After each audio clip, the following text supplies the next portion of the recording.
video has been sponsored by King Maps 5 Guard and Just Scripts. Check their website in the description. Hello everyone, welcome to Zexus development. In this video, we are going to install an HUD script into our FiveM server. So without any further ado, let's get to the installation process. So this is the HUD script which are going to install into our FiveM server. I'll put the link in the description below. This HUD is completely free. You just have to click over here and purchase the script. After purchasing and downloading it, you just need to extract the file into your FiveM resource folder. So I'll be extracting it over here, just like this. Now before starting the server, make sure to delete the old QBHUD from here, just like this. So yes guys, that's it for the installation part. Now let's start the server. So we are in a server now. As you can see over here, the preview of the HUD which is showing over here, as you can see.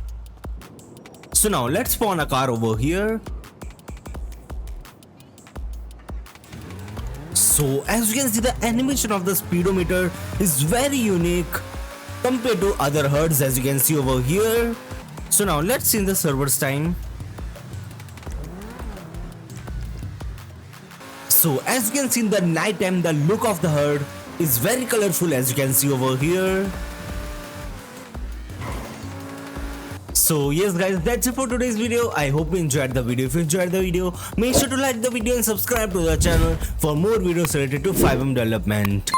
Goodbye.